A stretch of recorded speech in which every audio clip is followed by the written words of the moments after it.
I am live, huh? Well, it's live there. Let's go live here. Okay. I see me in two places. Wow. I am dual streaming.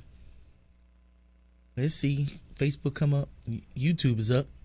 Is Facebook up? Well, I am up. So, Mr. Durite at y'all one more again. I would like to welcome y'all to Durite Productions. I am your host, Mr. Durite, and you might be saying to yourself, what in the hell is this dude doing up here? That's a good question. That's a legit question. And I'm here to tell you that I'm running a test. Yes, I'm always trying to push the limits of Durite Productions. And if you don't know what I mean, let me explain. So, if you don't know, I have been doing podcasts. I produce the On the Floor with Couture show. I produce the Lady Joy Forever show. And I do a show with my friend Billy called Strange Reality. So that's 3 shows that I produce. And each one of those shows stretches my talents and my know-how and everything else. And, man, I have to keep up with it. I'm not saying that I went to school for this. I'm figuring it out as I go, and every time I get a challenge, I grow in my skills and as a person. So with 3 shows, I'm growing pretty doggone fast, as you can see. Anyway, the point I'm trying to make is that I have to keep pushing myself.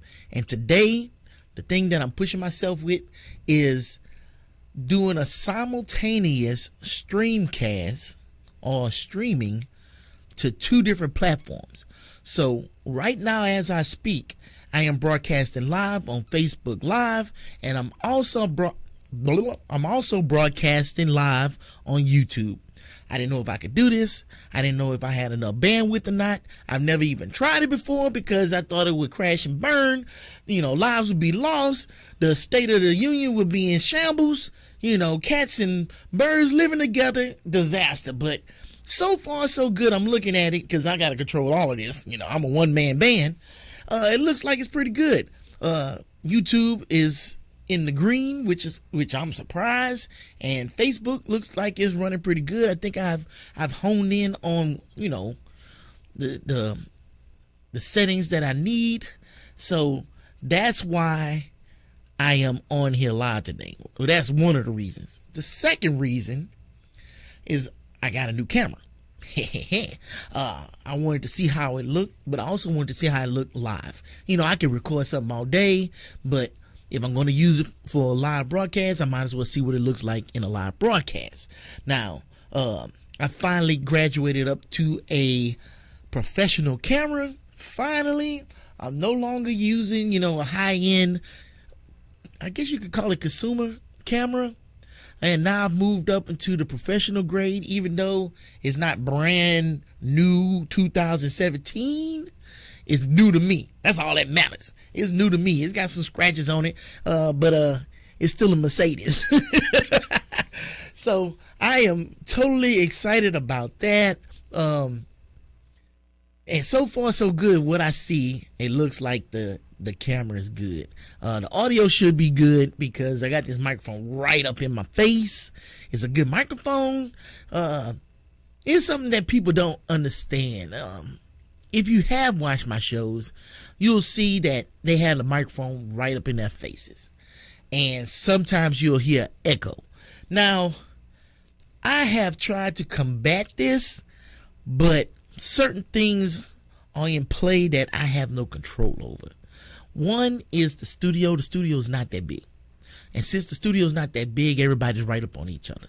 And with those microphones, they are good microphones and they pick up. And so if the microphone over here is picking up this person talking, the microphone over here is picking up this person talking. And that's why you hear what it sounds like an echo or reverb, because it's 2 microphones picking up the same thing. Now, I can set up certain things to cut off when the person in front of the microphone is not talking. However, not everybody knows how to talk into a microphone. You would think it's easy, but it's not an easy thing. It is not easy. If somebody was sitting here on the side of me, knowing what happens behind the scenes, I would talk to them like this while still projecting in the microphone. However, everybody else just decides to come all back here. You know what I'm saying? And they're not projecting the microphone. And if I had those things set up to turn the microphone off when nobody's talking directly in it, then it doesn't pick up what they're saying. So, you got to deal with it. That's all I can say. You got to deal with it. I'm trying to move into higher grade microphones. I would like to do the lapel mics. You get what you pay for. I paid a good little bit of money, but it still weren't worth a plug nickel. I tried to use it, and it really crashed and burned. So if I'm going to do lapel system, I'm going to have to do a real one. A real system. A real like a Guitar Center, $400, $500, $600. That make me want to cry. But that's what it's going to take. And I'm going to get there. I'm working towards that. Everything in stride. I'm chopping down this tree one swing at a time. And as you can see, I'm making some strides. This tree is almost down. I'm about to knock it down. What else? Anything else I want to talk to y'all about? See, the stream is still going good. I'm liking it. I'm not dropping too many frames, so that's good too. I guess there's one other thing I could talk to you about just to pad the time on this. I don't even know if anybody watching. Well, it look like some people watch. If y'all watch, I appreciate y'all watching. I'm not talking about nothings, but hey, I'm glad y'all here. I saw Kong Skull Island today, and I would have to say that it's worth a watch. It's a decent movie. It's nothing to go crazy over, run out to the movie theater to go see it. It was all right. Kong looked decent, but hell, I like Peter Jackson's King Kong. I like Peter Jackson's King Kong. I thought it looked good. I like the different aspects of the island. I liked the adventure that they went on, and I really liked the fight with King Kong and the T-Rexes. I really like that. I like that, that Steven Spielberg type of action where this happens and then this happens and this happens, like when King Kong was fighting the T-Rexes and the lady was trying to run away and the T-Rex was trying to get her and King Kong was trying to save her and then they fall off the cliff and they in the vines. I like stuff like that. I think that's fun. To me, I call that Goonie moments. Every Steven Spielberg movie seems to have a Goonie moment, and it's starting to carry over into other movies. I like that. I like that. With this one, it was no Goonie moments. I'm not going to say it was darker. I wouldn't say it was a dark film, but I will say that it had some overtones, the war theme. It was definitely heavy in the movie, especially coming out of Vietnam. But that's neither here nor there. The whole premise of this movie is to set up a monster universe. And I like to call them universe movies when this movie ties into this movie that ties into this movie. So Marvel did it well.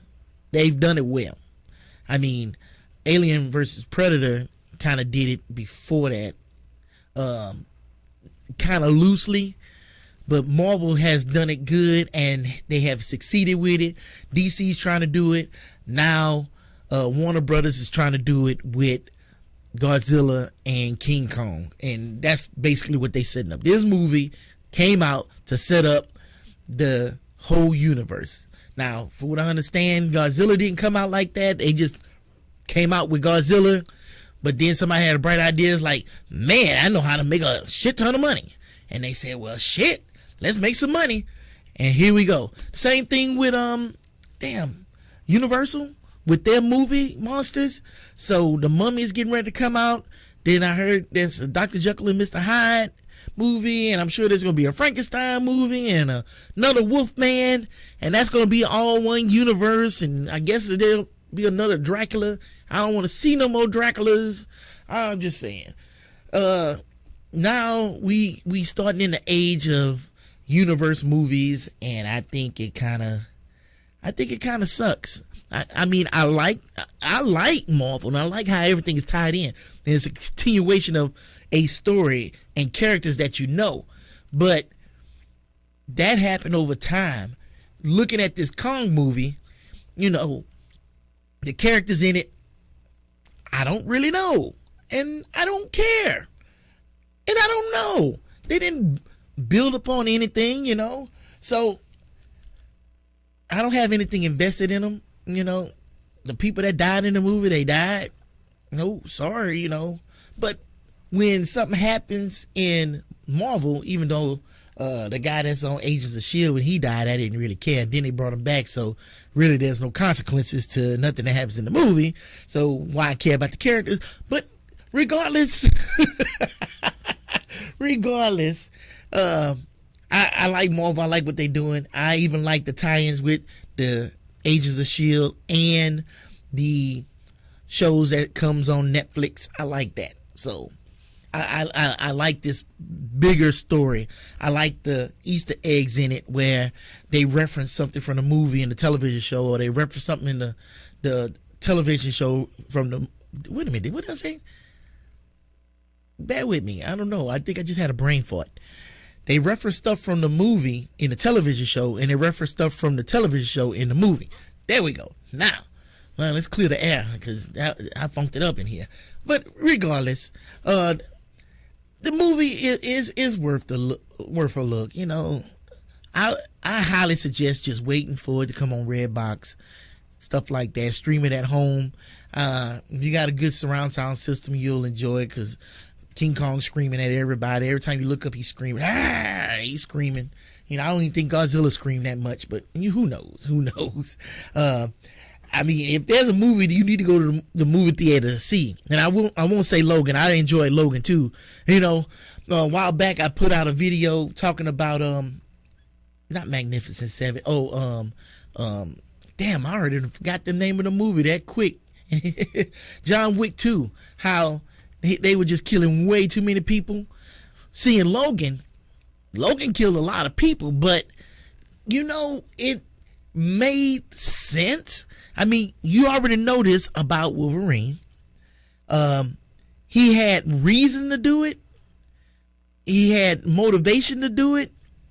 And then when he did it, it was like, holy moly. It was like it was something missing the whole time. You've been seeing Wolverine for years, and you really never seen him get down and dirty. You got claws come out your hands, and really you chopping down fire escapes and stuff. That didn't make any sense. But with this movie, it made sense. But that's not the movie you need to go see in the movie theater.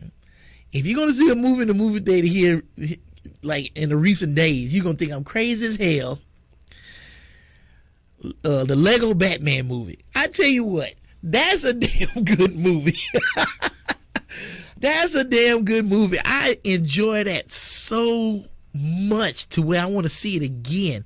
I remember the first Lego movie, and I was so impressed by just the humor and everything in it, and the originality in it. So I was kind of looking forward to Batman, especially Batman in the Lego movie. And I hear recently they had a Batman Lego movie come out, and it wasn't the same Batman that was in the movie. So when you see this one, it's the Batman from the movie, and I loved it. And what was tripped out about it is that it's a take on Batman that you've never. You can check me out on Mondays at 1 o'clock p.m. Central Standard Time for Strange Reality. Me and Billy, and we talk about strange reality like Bigfoot and Loch Ness Monster and all kind of crazy stuff like that. So check us out. Thanks for watching. We out of here. Later. And don't mind me, I got to turn all this stuff off. So you can turn it off now. You don't have to stay. No, you don't have to stay. You can go now. Bye. Oh, you don't have to stay.